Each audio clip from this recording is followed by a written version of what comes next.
បាយតែពោឆ្នាំ 1979 កូនស្រីកំមុំហ្នឹងលៀបមុខលៀបមាត់ស្អាតអើតែមាត់ប្អូនតែខ្ទង់ម៉ោងគោចូលក្រលបងស្លាប់ហើយហ្នឹងបាទស្លាប់ហើយ7ថ្ងៃថាក៏ឃើញមនុស្សស្រីម្នាក់ហ្នឹងលៀនដាក់គាត់តាមប្រហោងផ្លោះទ្វារមិញក៏ឆក់ទាញគាត់តម្លាក់ទៅបេះផ្លែចេកហើយដូចថាគាត់អត់ចង់ទៅតែក៏ហឹមចេញចង្គោមួយធ្វើឲ្យគាត់ខ្លាចគាត់ដើរទៅដូចថាវាតងទាញគាត់តម្លាក់ទៅក្ដុកមកចាស់ថាមើលឃើញខ្មោចឃើញអីចឹងឲ្យគប់ដៃឆ្វេងគាត់ក៏ដាច់ខ្យល់ស្លាប់នៅមុខទីស្នាក់ការហ្នឹងនៅខ្នងហ្នឹងលេងមាត់សិតតែផេះឈាមហូរភ្នែកមកចឹងនិយាយទៅរឿងនោះខ្ញុំព្រឺក្បាលអត់តែខ្ញុំតែឃើញខ្ញុំព្រឺក្បាលដល់ពីបាយ79ហ្នឹងមកដើមកហ្នឹងវាធំជើងមកអោបពីអោបធំជើងកង់អទេសទៀតហេមកធ្វើអីហ្នឹងមកទៅជាមួយអញឡើងតាមតសហ្នឹងមកទៀតខ្មោចស្រីហ្នឹងផ្ទះខ្ញុំដែរផ្លោះប្អូនចូលវត្តច្បាច់កបងស្រីខ្ញុំដួងវិញ្ញាណមកយាយខ្ញុំណាដែលម្ដាយបងមីខ្ញុំម្ដាយបងម៉ាក់ខ្ញុំណាចេញមកហ្មងនេះនេះអាចចង់នាំកូនឯងទៅណា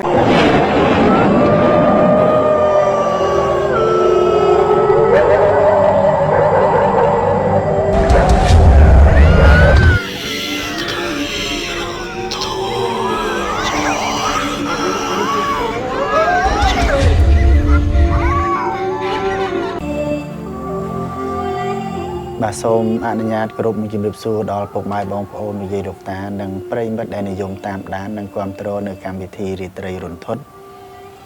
ក៏ដូចជាការនិយមគាំទ្រនៅ page របស់ Diamond Media ជួបគ្នាសារជាថ្មីម្ដងទៀតជាមួយនឹងខ្ញុំបាទសេមជំនោ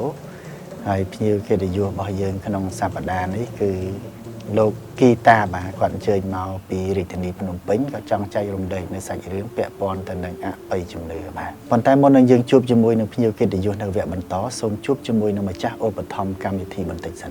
ទឹកក្រែធម្មជាតិបតុមវ័នពេលនេះមានដេប៉ូតំណាងចែកចាយប្រចាំខេត្តកំពង់ឆ្នាំងហើយប្រសិនបងប្អូនអតិថិជនមានបំណងចង់ធ្វើតំណាងចែកចាយប្រចាំខេត្តក្រុងផ្សេងសូមខលមកកាន់លេខទូរស័ព្ទនេះឬឆាតចូលក្នុងเพจទឹកក្រែធម្មជាតិបតុមវ័នដើម្បីសាកសួរព័ត៌មានបន្ថែមទឹកក្រែធម្មជាតិបតុមវ័នពោពេញដោយសារធាតុរ៉ែសំខាន់ការពារសុខភាពឆ្អឹងរក្សាលំនឹងសម្ពាធឈាមនិងកម្រិតជាតិស្ករ pH រហូតដល់ 7.9 ធ្វើឲ្យសុខភាពរហូតក្មេងជាងវ័យពីធម្មជាតិទេក៏មកព្រៀងដឹកដល់គេហដ្ឋានព្រៀងសម្បូរបុណ្យពិធីការមានទទួលរៀបចំគ្រប់កម្មវិធីដូចជាពិធីបុកគ្រឹះសាងសង់ពិធីឡើងគេហដ្ឋានពិធីសម្ពោធហាងថ្មីពិធីបុណ្យចម្រើនប្រជជនពិធីបុណ្យសពពិធីបុណ្យគម្រប់ខួបនិងពិធីបុណ្យផ្សេងជាមួយនឹងឧបករណ៍អីវ៉ាន់យ៉ាងល្អប្រណិតសេវាកម្ម24ម៉ោងលើ24ម៉ោងផ្ដល់ជូនដោយអ្នកជំនាញមានបទពិសោធន៍យ៉ាងច្បាស់លាស់អាជីពរកលុយតាម Facebook និង YouTube ជាមុខរបរដ៏ចាំបាច់ក្នុងពេលបច្ចុប្បន្ននិងតទៅអនាគតជារៀងរហូតដូច្នេះបើសិនបងប្អូនចង់រៀនជំនាញនេះជាមួយវគ្គសិក្សារបស់ខ្ញុំបាទសូមឆាតចូលក្នុង Page Apolojoy RSV ខ្ញុំបាទក៏មានលក់ Page និង Channel ដែលភ្ជាប់ Monetize រកលុយបានជាស្រេចកថាមពលត្រៃភពដៃចាស់ការពារអ្នកនិងក្រុមគ្រួសារពីគ្រោះថ្នាក់នៃ EMF ដូចជា Radical Series, Cholesterol សារធាតុបង្កមហារីកគីមីនិងឧស្ម័នឧបករណ៍បញ្ចេញផ្នែកគ្រឿង Wi-Fi វិទ្យុសកម្មទូរស័ព្ទទូរទស្សន៍កុំព្យូទ័រនិងផលិតផលអេឡិចត្រូនិកទាំងអស់ដែលបង្កើតជារលកសញ្ញាវិទ្យុសកម្មនិងវិទ្យុសកម្មលោហៈធាតុដែលធ្វើឲ្យខូចរចនាសម្ព័ន្ធកោសិកាបង្កគ្រោះថ្នាក់ដល់រាងកាយការពារបាននៅអំពើអំព័ន្ធអមនុស្សប្រឆាំងនឹងការប៉ុនប៉ងឬឧបទ្ទវហេតុផ្សេងៗដែលនាំឲ្យមានគ្រោះថ្នាក់ដល់អាយុជីវិតកថាមពលត្រៃភពដៃចាស់ជាសក្តិសមរមណីយកម្មនៃបរិស្ថានត្បូងកែវបៃតងដែលមនុស្សទូទាំងពិភពលោកស្គាល់ថាជា Green Jasper ជាត្បូងដ៏កម្ររបស់ពិភពលោកមានតម្លៃស្មើប្រកបព្រោះជាត្បូងដែលនាំមកនូវភាពសុខដុមរមនាត្បូងនេះនៅទីណានឹងជួយឲ្យម្ចាស់ธุរកិច្ចចូលរកស៊ីមានបានជាមោទនភាពផលិតផលខ្មែរដែលបានធ្វើតេស្តពិសោធន៍ពីអ្នកវិទ្យាសាស្ត្រឯកទេសពិភពលោកចំនួន5ប្រទេសទទួលស្គាល់ថានេះគឺជា Green Jasper យ៉ាងពិតប្រាកដពុកម៉ែបងប្អូនអាចខមជាវតាមរយៈเพจផ្លូវការក្រុមហ៊ុននេះឬអញ្ជើញមកដល់ទីតាំងក្រុមហ៊ុនតក៏បានដែលយើងខ្ញុំបានឆ្នៃចេញជារូបព្រះពុទ្ធបដិមាគ្រឿងអលង្ការនិងវត្ថុអនុស្សាវរីយ៍យ៉ាងស្រស់ស្អាតបាទសួរបានក៏សួរគីតាណាបាទសប្តាហ៍ថ្ងៃហ្នឹងចេះកេះគីតានិយាយទៅឧបករណ៍ភ្លេងខ្ញុំអត់ចេះតែខ្ញុំជាអ្នកចម្រៀងអញ្ចឹងហើយបាទចម្រៀងសម័យណាសម័យបទពីដើមក៏ដូចជាបទសម័យឥឡូវឬក៏បែបជាប្រពៃណីនិយាយទៅគ្រប់ទម្រង់មិនថាបុរាណហើយសម័យខ្ញុំជាងមកអ្នកចម្រៀងនេះច្រៀងតាមរបៀបមិនដែរពីដំបូងពេលខ្ញុំហាត់ច្រៀងហ្នឹងខ្ញុំច្រៀងតាមអាហ្វេអាកាអញ្ចឹងហ៎អាហ្វេអាកាក្រោយមកបានខ្ញុំឈាននៅភូនិឋានហើយបាន concert តាមកញ្ចក់ទូបន្ទាប់មកខ្ញុំច្រៀងនៅផាប់នៅអីចឹងបងបាទមានបទខ្លួនឯងដែលធ្វើឲ្យល្បីដែរអត់តន់មានទេបងព្រោះដោយសារខ្ញុំអត់តន់បានធ្វើជា original song និង cover ឯងបាទប៉ុន្តែថ្ងៃខាងមុខខ្ញុំនឹងធ្វើបាទហើយពីមុនមកក៏យើងជាតារាសម្ដែងសិល្បៈគ្រប់ទម្រង់អ្វីដែលខ្ញុំចង់ធ្វើផ្នែកសិល្បៈមិនថាចម្រៀងតារាសម្ដែងគឺខ្ញុំធ្វើទាំងអស់យើងធ្វើបានអញ្ចឹងខ្ញុំអត់ប្រកាន់ថាសិល្បៈបែបតា ជាអ្នកចម្រៀងបញ្ចេញសលេងដើម្បីពេលអារម្មណ៍ទៅទស្សនិកជនទេតែការសម្ដែងក៏យើងត្រូវតែសម្ដែងដែរព្រោះបើសិនជាត្រូវការយើងទៅសម្ដែង MV យើងអត់ចេះការសម្ដែងក៏អត់កើតអញ្ចឹងយើងប្រើសម្លេងបំពេអារម្មណ៍ទស្សនិកជនទៅតាមកម្មវិធីនីមួយៗមិនថាកម្មវិធីអាដាមឬជំទាវណោញ៉ាយើងខ្ញុំមានទទួលគ្រប់កម្មវិធីបែបនគររាជបែបភ្លេងខ្មែរប្រពៃណីហ្នឹងរបស់ខ្មែរយើងហើយបែបនឹងសម័យមិនថាសម័យហ្នឹងបែបបត់សួយសមុទ្របត់ពីដើមហ្នឹងក៏គេហៅបត់សម័យដែរមិនមែនជាលក្ខណៈប្រពៃណីភ្លេងខ្មែរទេអាហ្នឹងក៏បត់សម័យដែរតែសម័យដើមហើយឥឡូវបែបយុវវ័យបែបស្ទីលគឺគាត់បែបនិពន្ធបែបបត់ស្ទីលអញ្ចឹងសលេងរបស់ខ្ញុំគឺបានគ្រប់ទម្រង់មកមិនថាបត់ពីដើមបត់ស្ទីលបត់បែបភាសាចិនអង់គ្លេសអីខ្ញុំបានទាំងអស់តាមពិតទៅខ្ញុំចង់ឲ្យសាកបន្តិចដែរប៉ុន្តែទុកឲ្យបងប្អូនយើងក្រែងលោកគាត់មានពិធីអីផ្សេងចង់សាកជាមួយលោកអានឹងចាំជើញលោកទៅជាផ្ទាល់ណាបាទបងពួកថ្ងៃនេះអារម្មណ៍ថាស្អកកឲ្យទំថតរឿងញឹកមាញ់ចាប់ដែរ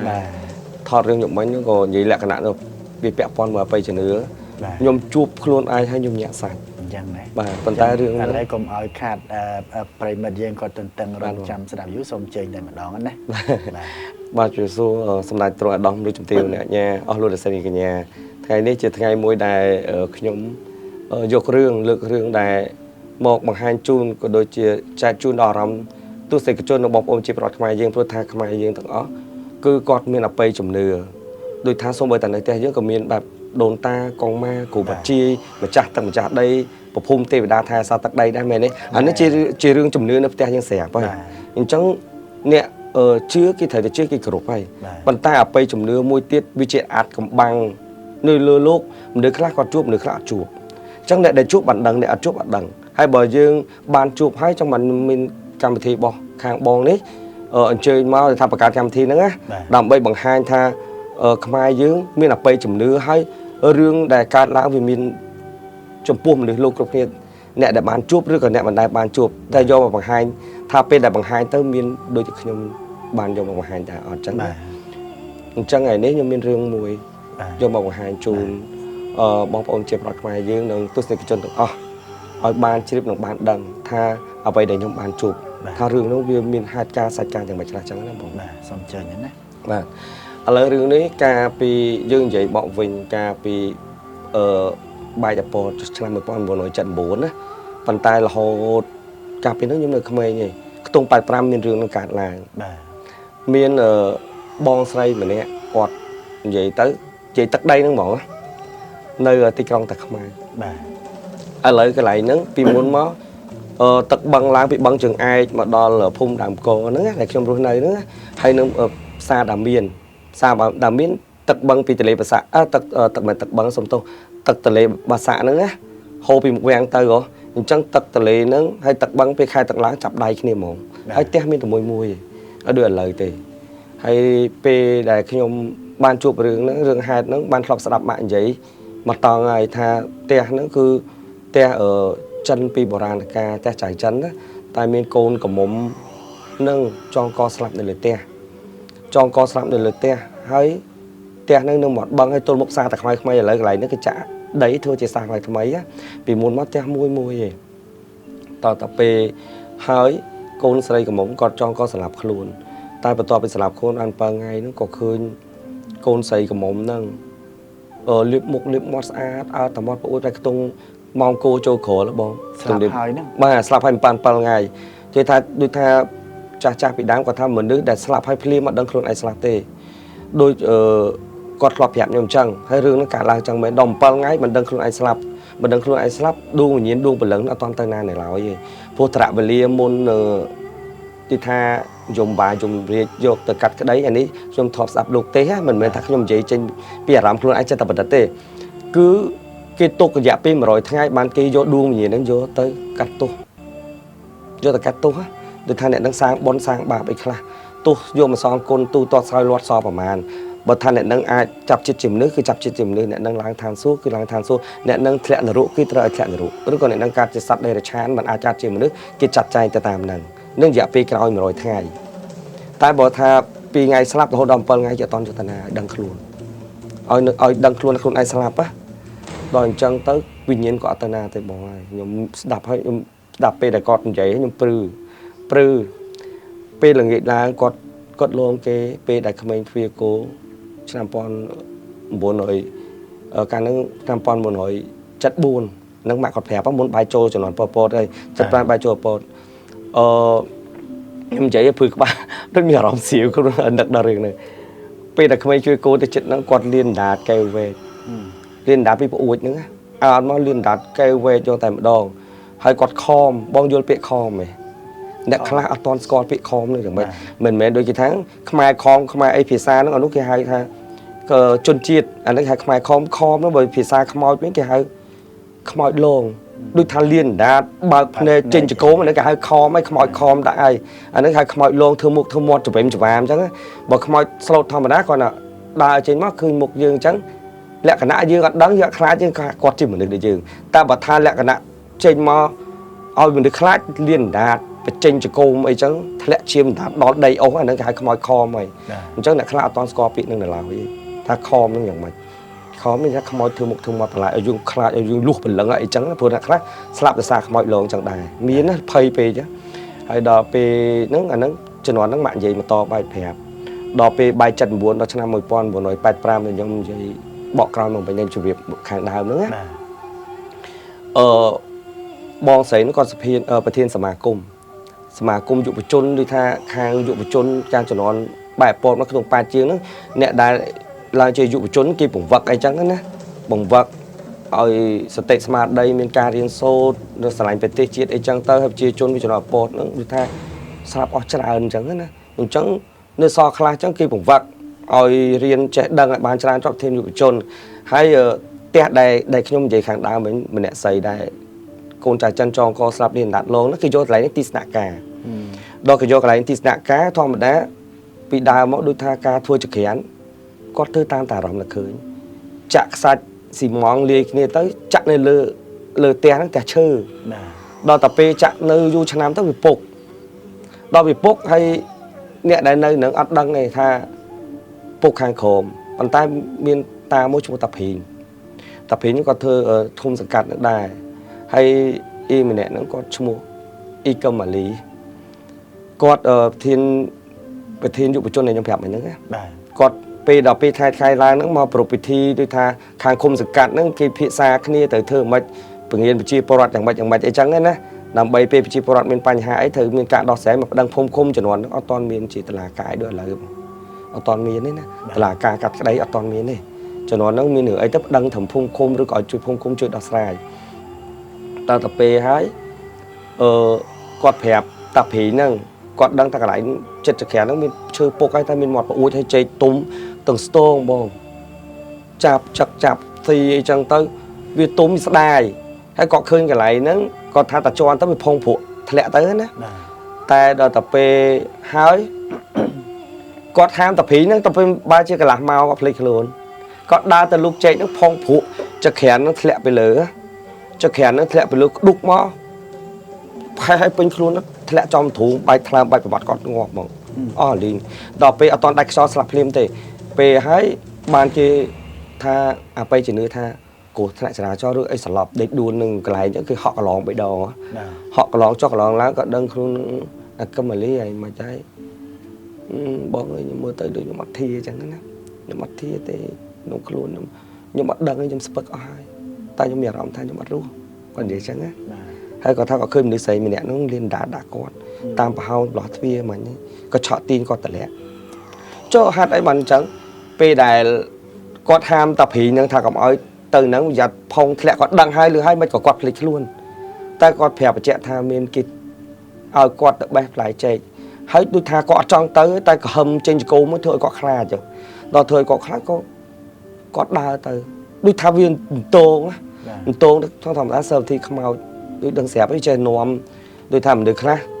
ពេលដែលគិតខ្លីអញ្ចឹងគេឲ្យថាមូបាំងចាំងបិទតែពួកនឹងមកសង្គ្រោះពោះទាញគាត់តម្លាក់ទៅក្ដុកមកឲ្យភ្លេចខ្លួនគាត់ទៅតម្លាក់ចូលទៅក្នុងហ្នឹងមកដល់ពេលស្ក្រានតម្លាក់មកចកគាត់ឲ្យឈាមហូរតាមផ្លេតាមអីដល់ពេលហើយគេដោះអាវគាត់ពណ៌ប្រមាណហ្នឹងបោះអាចកចូលផ្ទះខ្ញុំពីខ្នងជាតិហ្នឹងដើមគោធំមកអោបព្រោះភូមិហ្នឹងតាខ្ញុំនៅតាំងពីសង្គមចាស់ឲ្យគាត់ដាំដើមគោអមហ្នឹងទៅដល់ពីបាយ79ហ្នឹងមកដើមគោហ្នឹងវាធំ chưa có mà áo thun chưa có tê tiết á tao là pe chân tao hay xây có đâm một sụp thụp nữa hay có đo ai có vót này đằng từ hay phun nó ngọc bài pon mà mình chuối đá phun đàm cô đờ lại tôi một sàn thay thay nè hay đờ tập pe hái có cái đặc quạt do tập pe chơi chừng nè hú bộ mô ta tầm ai tít nó vào ngày nữa mình pe chơi chừng nè bị đá mất cái hai pe school pe phải thằng nào bộ stung phải thằng nào bị phun spư mất cắt mất đo ta không ai nữa chili ta tele nữa thì bà xã dân nè tập pe hai chẳng tất cả đã con lên là mọ cho nó mình là mọ chứ thẹn tập pe còn là lược vì nâng mà đã lên là mọ tới con có đánh cho slap lên một tì snacka nó được non tại một đòn hay đò hai việc hai thường che tiền pe đại pu nhóm cho nó còn thường hột con đục hay mi những con chung một ngày sập hà đào vi nữa thưa thiênสมาคมnày nó còn tạc mai chủng mùi này dây nứt cầm nái nữa hay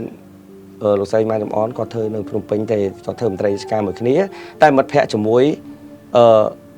y cầm mà lý này đại cọp thiên dục chôn nữa hay pu những chung ngày sập hà nó còn hột cọng đục hay snat một cái ní vì nó ru hay có ăn đăng tham y cầm mà lý nó slap thì ăn đăng có thà slap ấy nè tao tập pe có choแต่nhóm thò mà đa plei đàm cô thùng này nhóm phèp nữa thò bị nó chết nó cho tới ti cha viền trao được cho về lửa phun cho nó con trạng đây sẽ mà nó tao tập pe trong tới quạt mà đo lại nó vì miền đam chăn cái đi không mấy class còn bật tập rạng chẳng cái số pi á rồi cái chuyện năng hay đó hai miền cột ngọt là nắng miền đam thôm này năng hay khơi y cầm lý nữa còn coi như lượng cột chơi năng có thời trẻ có thời việc là việc đôi mình được ở sừng khâm hay để slap đôi mình đăng luôn chẳng đôi tha ở đăng thằng đung gì anh mà chứ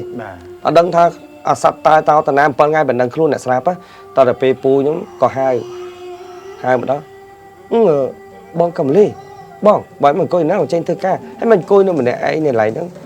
cho tướng nó phun sụp thủng năng bà khai buộc em đi chắc cái thế ấy tung bài chưa mong bay mà buôn đấy tung mong buôn là chết phèm mà chết mau cô châu khổ này bây giờ quạt lẹ nó phải tung mong pi chương bay giống thế này hay đợt ngay nè tao tập pe hay ăn dây hồ pu nhom đa châu từ khi nó phải xây om song khang plei chọ từ tiền nhom đó đại kia đo ai quạt sập bol phòng mòn khổ để lừa đam mà xây đúng không bỏ chào tổ con rồi nó quạt châu tất lại ai đại kia của bỏ chào sẽ chìm tao tập pe hay mà đo te xua bong giày nhom lẹ ai mới bong cầm mà lý họ đâu riêng giờ anh ngày nó mới có ăn vậy họ pu chứ mấy cái chân còn slap bật đấy lẹ lưới tì snạ cà hàng mục te dừng nắng còn slap bật hay slap phải tung mong pi chứ mong bay nó thắt lẹ lưới tì snạ cà nó có cái đặc tới pe chơi chỉ nét tay cốt slap vẽ cả đá plei mình toàn nó vẽ cả đá plei nó hua cả lại tì snạ cà tí nhưng mà chặt nó mục nắng á có con slap tới hay còn là con này giấy áo toàn phật bị muột cười chạm micro một màu nó ngâu pu trong lòng chơi bóng nhẹ trôi hay có ánh đỏ lấy mình tên còn giấy trắng á còn mía ròm thao rùn thốt với đôi mình chưa mà chuột liếm hai ăn giấy hổ hay mà phèp thang ngọt sao mà đứa con slap chẳng ăn gì phía xa khác ngọt hay slap bị tầm muối phía xa là cái đêm phía xa không ai nữa chỉ sai xong tô cái lỗ phía khác tới ăn giấy mà đòn giấy ngọt gì slap tới thao phía họ slap bàn tay phía sau máy nhặt khác có thang ngon để nó slap chẳng nữa hay đợt tập pe chân tới dục lại pu qua sầm này vô một te lấy xẹp hai chiếc tung màu bơ cả là chất bảy dục anh đang chất đó chất phật màu khói đá buộc khói đó chập phải đau màu cô châu khổ phèm cả một làm bơ là cha thầm niệm tụi nó phèm trắng á màu phèm cái lá nó màu cô châu khổ đã cái chập đam trong lục anh nó khói đá rồi đợt tập pe màu tung màu bảy nó khói châu đây về nhỉ đôi chứ châu tụi nụm chẳng nên lựa đàm chơi đi tha rồi đẹp ta đây lựa đàm chơi chẳng tới anh đang chập đam cho sai không mày mình tha sẵn tha mong chi mong bảy chục cái chập đam chỗ đề chơi ta mong này không mong đa nắng vì thái cứ mong pin đỏ pe là nghĩa cứ mong cô châu khổ vàng cái chập đam đá chắc man nè khác cái sign cái tung sign pe cái sign mong cô châu khổ là vì gì cứ vì tử đôi tha nè khác chưa để sao không mong vì sai thời chẳng á chẳng cái sign màu nằng sign hết xí vì từ mà ở nơi trăm tỷ ấy tiền anh mình có buôn khả năng cái bảo rán cứ nhóm đông có buôn bảo rán cho anh ព្រោះមិនមែនជាអាចារ្យមិនអីប៉ុន្តែដូចថាតាអាចារ្យចិត្តផ្ទះខ្ញុំពេលតែគាត់ធ្វើអីគេរកអីធ្វើកិច្ចអីចឹងខ្ញុំតែងតែដឹងតែងតែលឺផ្ទះចប់គ្នាដល់អញ្ចឹងខ្ញុំយល់ដឹងពីរឿងអបិយជំនឿតម្រៀមទម្លាប់ត្រូវសែនព្រេងធ្វើម៉េចខ្ញុំដឹងច្រើនតើដល់ពេលហើយស្រាប់ដើរឡើងកម្មចរាទឹកលេងមាត់សិតតែផេះឈាមហូរភ្នែកមកអញ្ចឹងនិយាយទៅរឿងនោះខ្ញុំព្រឺក្បាលអត់តែខ្ញុំតែឃើញខ្ញុំព្រឺក្បាលស្រាប់តែពូខ្ញុំជេរថាចេះហេមកទៅអីទៅមកទៅជាមួយអញមកទៅជាមួយអញចុះពួកម៉ែអស់និយាយពាក្យអញពីឯងទៅធម្មតាគាត់ទោះងាប់ជួយខ្មោចពាក្យថាខ្មោចទេឬក៏មនុស្សយើងភាសាអាងពួកម៉ែអញអើអញ្ចឹងណាវាមិនអាចមកដូចយើងជួបចកោមអាដាមលោកជំទាវអ្នកអង្គញាមានរបៀបអាដាមឬក៏បងប្រុសបងស្រីអត់ទេណាចុះខ្មោចហីងាប់ជាខ្មោចមានអីអានឹងហើយដល់ពេលពូខ្ញុំឡើងកាំងធ្វើមិនអីគាត់នឹកឃើញពីទំនាបពីដើមគាត់ថាចាស់យកដុំថ្មក៏ដោយអីក៏ដោយសវាបានគប់ប៉ុន្តែគប់ដៃស្ដាំតែគាត់ឃើញបោះដៃបើពេលម៉ាក់ខ្ញុំបោះផ្ទះហើយនៅក្នុងទ្វារចិត្តកន្លែងគាត់សម្រានគាត់យកបោះគប់ភុះកណ្ដាលក្បាលក៏ឃើញភ្ងាក់ក្តាំងអញ្ចឹងទៅក៏បាត់ចឹងរហូតមកដល់ពេលដែលគាត់បាត់ហើយគាត់ស្រីឲ្យប៉ាមកបើកជួយចូលក្នុងកន្លែងសម្រាននេះទេពាក្យហ្នឹងខ្ញុំដូចធ្លាប់ឮចឹងដែរកាលនៅពីក្មេងណាបាទចាស់ថាមើលឃើញខ្មោចឃើញអីចឹងឲ្យគប់ដៃឆ្វេងបាទគប់ដៃឆ្វេងជួបដៃស្ដាំទេបាទព្រោះបើដៃស្ដាំដូចថាយើងលេងគប់វងគប់អីគេប្រើដៃស្ដាំហើយព្រោះដៃស្ដាំចំណាំអ្វីដែលយើងធ្វើការពេលដែលយើងគប់ដូចថាយើងគប់ស៊ីលុយលេងបន្ថយលេងអីចំនួនចិនមុនបងធ្លាប់លេងយើងភ្លុកបន្ថយអីគេប្រើដៃស្ដាំហើយព្រោះដៃស្ដាំយើងប្រើទៅរាល់ថ្ងៃទៅវាមានកម្លាំងវាមានស្រើដែលយើងគប់ផ្តក់ទៅត្រង់ត្រូវបើដៃឆ្វេងអត់ទេសម្រាប់ខ្ញុំចំណុចហ្នឹងខ្ញុំនឹកឃើញថាពីហ្នឹងធ្លាប់ឮចាស់និយាយចឹងបាទចាស់និយាយចឹងហើយនិយាយទៅរករឿងតែគ្រួសារខ្ញុំខ្មោចហ្នឹងណាក្រោយមកមីខ្ញុំដែលឈ្មោះថ្ងៃសុផាតវីដែលគាត់ធ្វើប្រធានសមាគមនារីដែលមិត្តភក្តិតាមតនស្លាប់ហ្នឹងណាពេលហ្នឹងប៉ាស្រុកគាត់នៅស្អាងស្រុកបាត់នៅតែខ្មៅហ្នឹងតពេលថ្ងៃមួយគាត់ចុះទៅស្រុកស្អាងក៏ចំណុចហ្នឹងអត់ទាន់មានឡានមានម៉ូតូអីមានលំមកសម្រាប់ជិះចិត្តទេតែជិះកប៉ាល់លើមាត់ទន្លេតែខ្មៅសួនច្បារតែខ្មៅឥឡូវហ្នឹងណាជិះកប៉ាល់ចុះទៅដល់ស្អាងតពេលពួកខ្ញុំទៅអស់លីងនៅតែមីងគាត់សម្រាប់ម្នាក់ឯងស្រាប់តែកតុបដែលប៉ាសម្រាប់ហ្នឹងមកមីងខ្ញុំគាត់មកសម្រាប់ដល់ពេលហើយស្រាប់ខ្ទង់ម៉ោង7កន្លះវាឡើងតាមតសផ្ទះឡើងមកហ្មងហើយមាត់សិតតែឈាមដដែលចុះពេលតែស្លាប់ទៅមិនប្រឡាក់ពេលមុនដាច់ខ្យល់យូរមិនអត់លៀងចំអះគាត់ណាពេលចុះមិនថាមនុស្សពេលដែលមុនស្លាប់ស្លៀកពាក់អីគឺឃើញនឹងអ្នកនឹងដោះអាវគឺដោះហើយអ្នកនឹងប្រឡាក់ប្រឡូកឲ្យពេញខ្លួនពេលដែលយើងឃើញដួងវិញ្ញាណនឹងយល់សពដែលគាត់មកយល់សពគឺយើងឃើញនឹងអញ្ចឹងបានពេលមនុស្សដែលស្លាប់ដល់កៅអៅស្លៀកឲ្យដុតបញ្ជូនឬក៏យកទៅដល់តាអាចារ្យអីចឹងទៅយាយជីអីដែលមានសិល10ចឹងឧទ្ទិសជូនគាត់អញ្ចឹងណានឹងមិនបានដល់គាត់បានស្លៀកពាក់បាទលេងឃើញគាត់ដដែលកៅអៅស្លៀកពាក់នឹងដដែលក៏ហៅមកវីមកហែងទៅបេះស្បែកនឹងអញហើយដល់ពេលហើយមីងខ្ញុំថាហេបែរទៅបេះស្បែកហើយតោងនៅចម្រឹងប្អួចចឹងហើយមីងគាត់អើតមើលចឹងមាត់សុទ្ធតែឈាមភ្នែកឲ្យឈាមដល់ពេលគាត់ស្លាប់ទៅប្រឡាក់ឈាមមិនតែឈាមគាត់បែកឈាមមកមិនលើខ្លួនគឺឃើញចឹងទាំងអស់តពេលហៅមីងទៅចងកហៅមីងខ្ញុំឲ្យយកកម្មាទៅបេះតបែកចឹងមានន័យគាត់នាំទៅចងកហើយខ្មោចក៏ចេះបឆោតដូចមនុស្សយើងដែរតពេលអញ្ចឹងទៅស្រាប់ការបែកអាពោត75ហ្នឹងគេចលះតាយាយខ្ញុំទៅខាងខេត្តបាត់ដំបងតពេលដែលម៉ាក់យាយខ្ញុំស្លាប់ហ្នឹងមីងខ្ញុំយកធាតុរបស់ម៉ាក់យាយខ្ញុំហ្នឹងយកមកហើយទុកនៅទូទឹកកកនៅក្នុងផ្ទះលើហ្នឹងណាស្រាប់ដល់ពេលហើយក៏មីងខ្ញុំរត់ទៅតាមដូចថាខ្មោចវាពំពួកព្រលឹងបានដួងវិញ្ញាណយើងហ្នឹងវាទាញទៅអស់ណារៀបងើបទៅហើយយកកម្មាទៅហើយស្រាប់ម៉ាក់យាយខ្ញុំចេញពីទូទឹកកកមកក៏រត់មកត្រែណានាងឯងមកចង់នាំខ្លួនឯងទៅណាហ៎ស្អីគេរត់មកដួងវិញ្ញាណម៉ាក់យាយខ្ញុំណាដែលម្ដាយរបស់មីងខ្ញុំម្ដាយរបស់ម៉ាក់ខ្ញុំណាចេញមកហ្មងណែនាងឯងចង់នាំខ្លួនឯងទៅណាហ៎ចេញទៅឆាប់មីងក៏ឃើញរូបច្បាស់កន្លែងដួងវិញ្ញាណឃើញម្ដាយគាត់កាលនៅរស់តែចេញមកជារូបពិតហ្មងមើលមុខគាត់ហ្នឹងគាត់ថាអ្នកនោះគាត់ថាមីងគាត់ស្ដាប់ឃើញយាយហើយឃើញរូបពិតមកហើយតលាក់សមុទ្រលាក់ខ្លួនឌុកហ្មងខ្មោចហ្នឹងណាមីងអើតមើលក៏គាត់ខ្មោចនោះយកដៃបោះក្តិតចេះ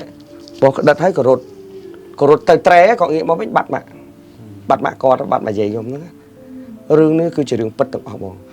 បន្ទាប់ក្រោយមីងគាត់នៅទេរងថ្ងៃ គាត់នៅហើយគាត់មានជួបរឿងច្រើនបងថ្ងៃក្រោយបងមានកម្មវិធីអាចអញ្ជើញគាត់មក បាទ ឲ្យគាត់និយាយរឿងនឹងប្រាប់បន្តទៀតក៏បានដែរ អញ្ជើញគាត់មក ហើយ ស្រ័យមក បាទហើយគាត់ប៉ិននិយាយគាត់ថាចង់និយាយថា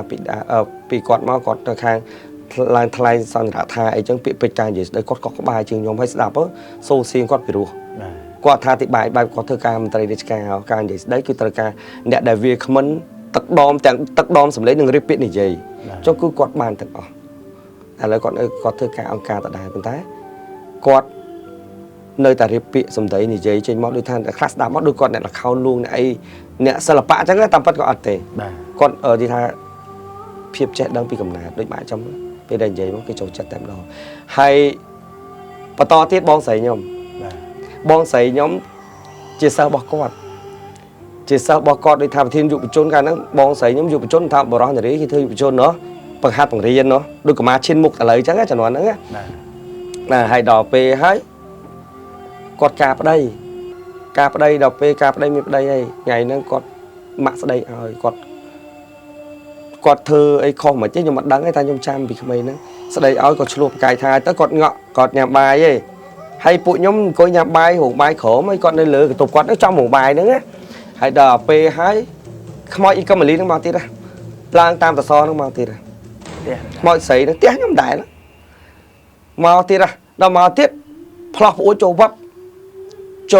គាត់ច្បាច់កបងស្រីខ្ញុំថាមកទៅនៅមួយអញអញ្ចឹងណា បាទ ច្បាច់កបងស្រីខ្ញុំហើយដល់ឲ្យពូខ្ញុំម៉ាក់ខ្ញុំថាចេះមិនហែងងហើយញ៉ាំបាយញ៉ាំទឹកឯងហ៎ហើយមកញ៉ាំបាយញ៉ាំទឹកហើយដល់ពូខ្ញុំនៅកន្ទប់មួយទៀតចុះមកសៀងទៅហ្នឹងហើយទៅឲ្យខ្យល់ឬក៏អីហើយខឹងម៉ែឯងខ្លាចបងខ្ញុំចង់ក បាទ គាត់ស្រាប់ស្ទុះហេទៅវឹបពូខ្ញុំដែលថាគប់ខ្មោចនៅដែលហៅគាត់បងកមលីបើអត់តទៅផ្ទះនោះដែលចុះមកនោះតទៅពេលហើយស្ទុះហេទៅស្មាបងខ្ញុំចង់អង្គគាត់ឃើញអ៊ីកមលីហ្នឹងពងជាខ្មោចហ្នឹងពងអង្គុយច្បាច់កអង្គុយពីលើបងខ្ញុំហ្នឹងឡើងអង្គុយពីលើជិះពីលើច្បាច់កហ្មងច្បាច់កលេងហែងមកទៀតក៏កលេចឃើញពូខ្ញុំស្ទុះហេហក់ទឹកឌុកទៅទៀតធ្លាក់ទៅរត់ទៅប្រយទៀតរឿងនោះពេលដែលខ្ញុំស្ដាប់មកគូរន្ធត់ក្រោយមកពេលបងស្រីខ្ញុំគាត់ឈឺទៀតឃើញអង្គុយយល់ជើងនៅថ្លឹមផ្ទះមកទៀត ចាំមានន័យថាខ្មោចហ្នឹងគឺអត់តន់ទៅណាឆ្ងាយ អត់ខ្មោចកមុំហើយលោកគេពេញភូមិហើយដូចយាយភីហ្នឹងគាត់កូនគាត់ធ្វើស្រីហ្នឹងគាត់លក់នំផ្លែអាយទៅផ្ទះយាយភីហ្នឹងជាប់ជាមួយអាផ្ទះដែលធ្លាក់ងាប់ហ្នឹងហ្មងព្រំបន្ទល់ផ្ទះខ្ញុំជាប់ផ្ទះយាយភីហ្នឹងជាប់ផ្ទះធ្លាក់ងាប់ហ្នឹងហើយស្រះទឹកស្រះទេផ្ទះខ្ញុំចាយាយខេនិយាយហ្នឹងចិត្តនឹងទាំងអស់និយាយទៅធ្វើបាបតែម្ដងពួកខ្ញុំមកភូមិហ្នឹងធ្វើបាបរហូតធ្វើបាបលងសាហាវបំណងទៅស្លាប់បានគឺស្លាប់ហ្មងតែដូចជោគវាសនាល្អអត់នាំស្លាប់បានទេដល់យាយភីហ្នឹងគាត់លក់នំផ្លែអាយគាត់ក៏ឃើញឆ្កែម៉ោង3ម៉ោង4ហ្នឹងឮសូរសំឡេងឆ្កែឆ្កែលូហ៊ូអញ្ចឹងទៅគាត់ឆ្កែលូអញសៀវឆ្អឹងខ្នងហ្នឹងវ៉ៃដល់ពេលក៏ចុយឆ្កែវាអស់លូមិនលិតទឹកអញផ្លាប់ហើយគាត់អាចជំនាន់79ហ្នឹងមិនអត់ចកៀងយើងដាក់ប្រេងហ៎ហើយគាត់មើលចេះគាត់ចាយខ្ទង់5ជាង60គាត់មើលអញ្ចឹងព្រិលគាត់ដាក់ចកៀងលូកទៅតាមប្រហោងផ្ទះគាត់លហែកជាងស្លឹកគាត់លូកទៅឃើញខ្មោចហ្នឹងពងអោនលៀនដាតផឹកទឹកឡើងដាតឡើងធ្លាក់ដល់ធូងផ្លាប់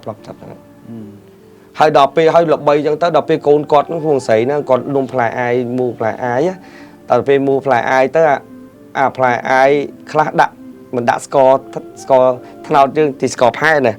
ដល់ពេលដាក់នំផ្លែអាយអញ្ចឹងទៅអាខ្លះដាក់ស្ករបើឡើងម៉ែគាត់បញ្ចោលឡើងផ្អើលពុំចុះគាត់ថាខាតរបស់អញងាប់ហើយចាស់ហ្នឹងហើយខាតរបស់អញងាប់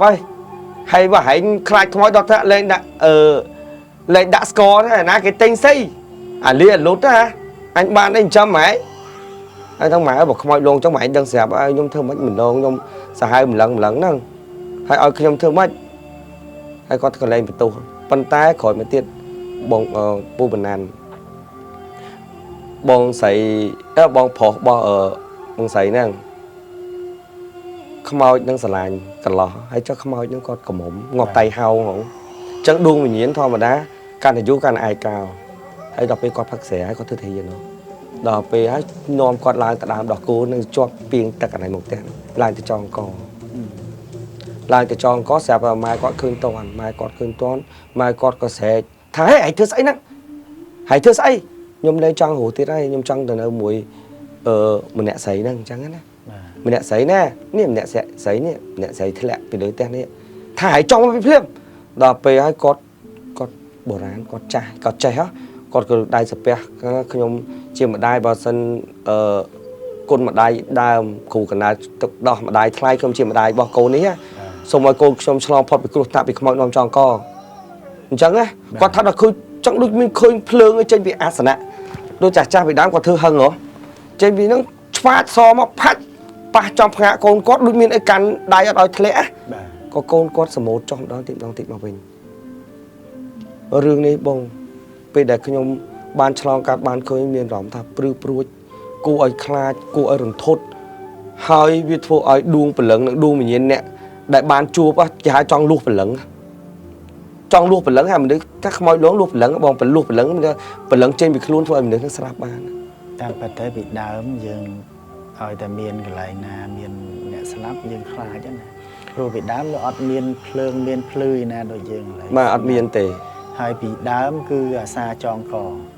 ពីច្រើនចងកអត់សូវតែណាឆ្ងាយពីក្នុងផ្ទះហើយបាទពីដើមគឺអញ្ចឹងបាទប៉ុន្តែឥឡូវមេឥឡូវអត់សូវមានរឿងចងកសបោរឿងលោតទឹកបាទចងកពេលខ្លះទៅខ្លាចម៉ែឲ្យតន់បាទដល់ពេលអញ្ចឹងទៅជិះម៉ូតូជិះឡានឬក៏ជិះផុសស្អាប់ទៅហើយសម័យទំនើបមានរបស់លឿនអញ្ចឹងណាដល់គាត់ឈឺចិត្តពេកទៅគាត់ចង់ស្លាប់កុំឲ្យអ្នកណាដឹងក៏គាត់ធ្វើបែបហ្នឹងទៅតាមមើលសាច់រឿងនេះប្រហែលជានៅមានវែងឆ្ងាយតអូវែងឆ្ងាយដល់បងអើយស្ដាប់តែដូចជារឿងភាពយន្តគេនិពន្ធសរសេរចងក្រងអញ្ចឹងណាប៉ុន្តែជារឿងពិតដែររឿងនេះជារឿងពិតបងហើយក៏មិនមែនបណ្ឌិតយកមកនិយាយដែរព្រោះថាធម្មតាអ្វីដែលការដែលយើងនិយាយមិនមែនជាការពិតក៏មិនអាចនិយាយបានរលូនហើយអាចដាក់ដប់លើហ្នឹងធម្មតាមិនមែនជារឿងពិតហើយយើងអត់ជួបយើងមិនរនឹកនិយាយចេះប៉ុន្តែអ្វីក៏ដោយបើការពិតនៅតែជាការពិតបើយើងបង្ហាញការពិតទស្សនិកជនក៏បានស្ដាប់ហើយក៏ពិចារណាហើយដឹងថាហេតុផលខ្លះវាមានពិតតែគាត់អត់ជួបvớiក្មេងសម័យឥឡូវដោយការជំនាន់ពីសង្គមចាស់អត់សូវមានផ្ទះមានសម័យទំនើបអញ្ចឹងដូចជំនាន់ឥឡូវចាស់គេថាខ្មោចភ្លើខ្មោចខ្លាចភ្លើងពូម៉ែតចុះធម្មតាពេញផ្លូវដួងព្រលឹងតែចេញឲ្យយើងឃើញដូចពីមុនភ្លើងនៅតែកន្លែងណាម្ដុំដូចថាផ្ទះដូចទីក្រុងអញ្ចឹងណាដូចថាជាក្រុងអត់មានទេមានតែដុតអាចកៀងព្រេងកាតហ្នឹងហើយនឹងចង្ការខ្ញុំធ្លាប់ពីបែបអពតមកខ្ញុំខ្វាគោពេលយប់ឡើងទៅគោដាច់បាត់អីចឹងទៅបើស្គាល់អាកតូបនេះគេធ្វើដូចរៀនទេវតាមកផ្ទះតែគេវាយប៉ាំងអាស័យជាប់ជាមួយឈើហើយគេដាក់ដែកចឹងហើយដាក់ចង្កៀងនោះធ្វើដូចអាពិលគេប្រចាំងចេះប្រចាំងទៅវាឃើញមុខធំដូចពិលបាញ់ឆ្វាចឹងហ្នឹងខ្ញុំធ្លាប់ហើយខ្មោចលងច្រើនណាស់ចំណងហ្នឹងសាច់រឿងនេះដូចរឿងមួយដែលខ្ញុំជួបពីក្មេងណាពីឆ្នាំ90ជាងលងហ្នឹងគឺលងតភិប៉ុន្តែមិនមែនក្នុងភូមិខ្ញុំទេភូមិជាប់ដូចសាច់រឿងកូននេះលងតរឿងហ្នឹងខ្ញុំធ្លាប់និយាយក្នុងស្ថានីយ៍វិទ្យុមួយបាទកាលហ្នឹងគេហៅខ្ញុំទៅសម្ភាសវគ្គដំបូងបងអស់គេទៅស្ដាប់ដល់ក្នុងប៉ុស្តិ៍គេបាទស្ដាប់ទៅថារឿងនោះវាគួរឲ្យខ្លាចខ្លាំងពេកបាទមានលងតភិរហូតដល់ចុងបញ្ចប់ប្តីស្គួតតាមចងកម្មចងពីមួយប្តីរហូតដល់គេយកទៅធ្វើពិធីបាញ់ដាក់ដើមចេកបានខ្មោចនឹងស្ងប់ស្ងាត់រហូតអាហ្នឹងរឿងចងកដែរណាប៉ុន្តែខ្ញុំនិយាយទៅក៏វែងដូចគ្នាដែរប៉ុន្តែអត់ទេចាំមើលឥឡូវរឿងរបស់លោកហ្នឹងចាំបន្តនៅវគ្គក្រោយដែរពេលវេលាយើងច្រើនដែរណាបាទអរគុណច្រើនហើយក៏សូមខន្តីអភ័យទោសពីទស្សនិកជនផងដែរក្រែងលោខ្ញុំទាំងពីរអ្នកហ្នឹងជួនកាលទៅយើងកាត់ចង្វាក់គ្នាទៅមកធ្វើឲ្យលោកអ្នកមានការធុញថប់ក្នុងការស្ដាប់ក៏ដូចជាទស្សនានេះសូមមេត្តាខន្តីអភ័យទោសដល់យើងទាំងពីរអ្នកផងដែរចឹងក៏សូមអរគុណច្រើនបាទអរគុណច្រើនបាទដូច្នេះកម្មវិធីយើងខ្ញុំក៏បានឈានចូលមកដល់ទីបញ្ចប់ហើយយើងក៏មិនភ្លេចដល់ម្ចាស់ឧបត្ថម្ភកម្មវិធីផងដែរ ដែលតែងតែឧបត្ថម្ភនៅកម្មវិធីយើងខ្ញុំជារៀងរាល់សប្តាហ៍ ទឹកក្រែធម្មជាតិបតុមវ័នពេលនេះមានដេប៉ូតំណាងចែកចាយប្រចាំខេត្តកំពង់ឆ្នាំងហើយប្រសិនបងប្អូនអតិថិជនមានបំណងចង់ធ្វើតំណាងចែកចាយប្រចាំខេត្តក្រុងផ្សេងៗសូមខលមកកាន់លេខទូរស័ព្ទនេះឬឆាតចូលក្នុងเพจទឹកក្រែធម្មជាតិបតុមវ័នដើម្បីសាកសួរព័ត៌មានបន្ថែមទឹកក្រែធម្មជាតិបតុមវ័នពោពេញដោយសារធាតុរ៉ែសំខាន់ៗការពារសុខភាពឆ្អឹងរក្សាលំនឹងសម្ពាធឈាមនិងកម្រិតជាតិស្ករ pH រហូតដល់ 7.9 ធ្វើឲ្យសុខភាពរហូតក្មេងជាងវ័យពីធម្មជាតិទេក៏មកព្រៀងដឹកដល់គេហដ្ឋានព្រៀងសម្បូរបុណ្យពិធីការមានទទួលរៀបចំគ្រប់កម្មវិធីដូចជាពិធីបុកគ្រឹះសាងសង់ពិធីឡើងគេហដ្ឋានពិធីសម្ពោធហាងថ្មីពិធីបុណ្យចម្រើនប្រជជនពិធីបុណ្យសពពិធីបុណ្យគម្រប់ខួបនិងពិធីបុណ្យផ្សេងៗជាមួយនឹងឧបករណ៍អីវ៉ាន់យ៉ាងល្អប្រណិតសេវាកម្ម24ម៉ោងលើ24ម៉ោងផ្ដល់ជូនដោយអ្នកជំនាញមានបទពិសោធន៍យ៉ាងច្បាស់លាស់អាជីពរកលុយតាម Facebook និង YouTube ជាមុខរបរដ៏ចាំបាច់ក្នុងពេលបច្ចុប្បន្ននិងតទៅអនាគតជារៀងរហូតដូច្នេះបើសិនបងប្អូនចង់រៀនជំនាញនេះជាមួយវគ្គសិក្សារបស់ខ្ញុំបាទសូមឆាតចូលក្នុង page Apolojoy RSV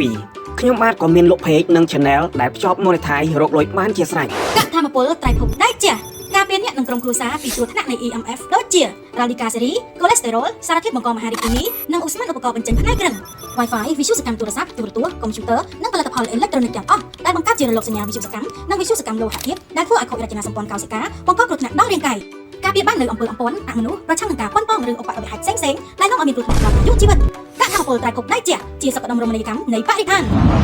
ត្បូងកែវបៃតងដែលមនុស្សទូទាំងពិភពលោកស្គាល់ថាជា Green Jasper ជាត្បូងដ៏កម្ររបស់ពិភពលោកមានតម្លៃស្មើប្រពេចព្រោះជាត្បូងដែលនាំមកនូវភាពសុខដុមរមនាត្បូងនេះនៅទីណានឹងជួយឲ្យម្ចាស់ธุរកិច្ចចូលរកស៊ីមានបានជាមោទនភាពផលិតផលខ្មែរដែលបានធ្វើតែពិសោធន៍ពីអ្នកវិទ្យាសាស្ត្រឯកទេសពិភពលោកចំនួន5ប្រទេសទទួលស្គាល់ថានេះគឺជា Green Jasper យ៉ាងពិតប្រាកដពុកម៉ែបងប្អូនអាចខមជាវតាមរយៈเพจផ្លូវការក្រុមហ៊ុននេះឬអញ្ជើញមកដល់ទីតាំងក្រុមហ៊ុនតបក៏បានដែលយើងខ្ញុំបានឆ្នៃចេញជារូបព្រះពុទ្ធបដិមាគ្រឿងអលង្ការនិងវត្ថុអនុស្សាវរីយ៍យ៉ាងស្រស់ស្អាតបាទដូច្នេះខ្ញុំតំណាងឲ្យម្ចាស់ឧបត្ថម្ភកម្មវិធីសូមជូនជាថវិកាបាទអរគុណបងប្រុសចុងក្រោយនេះមានអីត្រូវបកស្រាយបន្ថែមទេបាទជាចុងក្រោយនេះខ្ញុំមានតែមេរៀនដៃ10ថាអរគុណដល់ម្ចាស់កម្មវិធីដែលបានបង្កើតកម្មវិធីនេះឡើងដើម្បីឲ្យបង្ហាញពីអបិយជំនឿរបស់ខ្មែរយើងដែលមានតាំងពីយូរលង់ណាស់មកហើយធម្មតារឿងខ្លះដែលយើងលាក់កប់ទុកពេលដែលយើងអត់បាននិយាយវាអត់បានចែកសាយពីថាអបិយជំនឿវាពិតជាមានពិតបាទហើយដួងវិញ្ញាណនិងដួងព្រលឹងរបស់មនុស្សមានពិតដោយថាមនុស្សយើងរាល់ថ្ងៃយើងឃើញចាក់ស្ដាយហើយពាក្យសម្ដីនិយាយនិងការគិតនឹងជាដួងវិញ្ញាណដួងព្រលឹងហើយពេលដែលស្លាប់ទៅឃើញទេយើងមានអីនិយាយបានទេអត់ទេចំន័យថារូបកាយយើងពេលដែលស្លាប់ទៅគឺដួងព្រលឹងចេញហើយអត់អាចនិយាយបានទេអញ្ចឹងសបកកាយហ្នឹងវាដូចជាផ្ទះអញ្ចឹងពេលដែលផ្ទះឈើហ្នឹងត្រូវកដៀស៊ីពុកបាក់អញ្ចឹងផ្ទះហ្នឹងវាខូចខ្ទេចខ្ទីយើងត្រូវហូរហើផ្ទះដុតចោលត្រូវទៅរស់នៅផ្ទះថ្មីធ្វើផ្ទះថ្មីអញ្ចឹងពេលដែលមនុស្សយើងស្លាប់ប្រៀបដូចជារូបកាយហ្នឹងមានគេហៅការចាស់ឈឺស្លាប់មានរោគាអញ្ចឹងណាពេលដែលស្លាប់ទៅឬក៏សម្រាប់ខ្លួនអីអញ្ចឹងពេលស្លាប់ទៅត្រូវដួងវិញ្ញាណហ្នឹងត្រូវទៅចាប់ជាតិរកសបកថ្មីហើយអញ្ចឹងដូចផ្ទះពុកបាក់អញ្ចឹងត្រូវធ្វើផ្ទះថ្មីហើយអញ្ចឹងអរគុណច្រើននៅពេលដែលបង្កើតកម្មវិធីនេះខ្ញុំបានបង្ហាញជូនដល់បងប្អូនប្រជាពលរដ្ឋខ្មែរយើងហើយថាគួរសក្តីគួរពពោះការនិយាយអីនេះមានការខុសឆ្គងពាក្យពេចន៍ត្រង់ណាមួយលើនោះត្រង់ណាមួយសូមមេត្តាខន្តីបេទោសពីសំណាក់សម្ដេចទ្រង់អាដាមលោកជំទាវនៅអញ្ញាអស់លោកលោកសារីនាងកញ្ញាដែលបានចូលស្ដាប់និងទស្សនានៅក្នុងកម្មវិធីនេះផងដែរហើយក៏អរគុណបាទចំពោះទឹកអីទេបងបតុមវ័នបតុមវ័នជាទឹករ៉ែធម្មជាតិដែលជួយបំពន់នៅសុខភាពរបស់យើងហើយខ្ញុំធ្លាប់ញ៉ាំដែរពេលដែលញ៉ាំទៅវាប្រឹងកោសិកាយើងរឹងមាំចឹងធម្មតាពេលដែលកោសិកាដែលការពាររូបកាយរបស់យើងរឹងមាំអញ្ចឹងមេរោគអីដែលចូលទៅគឺវាស៊ីអាមេរោគហ្នឹងហើយអញ្ចឹងទឹកបតុមវ័នហ្នឹងគឺវាធ្វើឲ្យកោសិកាយើងប្រព័ន្ធការពាររាងកាយយើងរឹងមាំហើយខ្ញុំធ្លាប់ញ៉ាំពីមុនមកប៉ុន្តែឥឡូវពេលដែលខ្ញុំបានដឹងបច្ចៈបតិតគាត់បានបច្ចៈឲ្យថាទឹកនឹងល្អមែន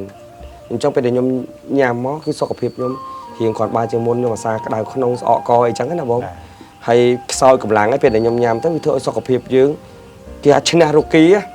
អាមុនអាសាដោះសាយបងពេលខ្ញុំទៅជ្រៀងអីចឹងហើយដល់ពេលខ្ញុំញ៉ាំទឹកអីក៏ដោយវាអត់ត្រជាក់ក្នុងហើយដល់ពេលញ៉ាំទឹកត្រែបតុមវ័នវាធ្វើឲ្យត្រជាក់ក្នុងបងល្អរបស់គេហើយចឹងក៏ខ្ញុំអរគុណចំពោះបងនៃថាម្ចាស់ផលិតផលដែលគាត់បង្កើតហ្នឹងណាទឹកបតុមវ័នហ្នឹងអរគុណច្រើនដែលបានចូលរួមឧបត្ថម្ភឬក៏ sponsor ដល់កម្មវិធីរបស់យើងខ្ញុំ ចឹងអរគុណច្រើន សូមអរគុណ បាទអរគុណហើយជូនពរសុខភាពល្អទាំងអស់គ្នាណាបងមិនថាអ្នកទស្សនានៅគេឋានឬក៏បងអ្នករៀបចំកម្មវិធីដូចជាខាង studio ហ្នឹងមិនថាបងកាមេរ៉ាខាងអីទាំងអស់និយាយទៅក្រុមការងារបងសូមឲ្យជួបតែសេចក្តីសុខជួបតែសំណាងល្អហើយសុខភាពល្អជាពិសេសប្រកបកិច្ចការងារប្រាថ្នាអីសូមឲ្យបានដូចបំណងបងប្រាថ្នារលូនទៅមុខធ្វើតាណាទៅណាមកណាមិនថាធ្វើតាណាផ្លូវទឹកផ្លូវគោកផ្លូវអាកាសសូមឲ្យកិច្ចផុតគ្រោះថ្នាក់ទាំង8ទិសឈ្នះអស់មានស្រីទាំង8ទិសអ្វីដែលបងប្រាថ្នាសូមឲ្យបានដូចបំណងបងប្រាថ្នាបងអរគុណចា៎ អរគុណបាទដូច្នេះកម្មវិធីយើងខ្ញុំក៏បានឈានចូលមកដល់ទីបញ្ចប់ហើយយើងខ្ញុំសូមគោរពជូនពរពុកម៉ែបងប្អូនលោកយាយលោកតានិងប្រិយមិត្តឲ្យជួបតែសំណាងល្អ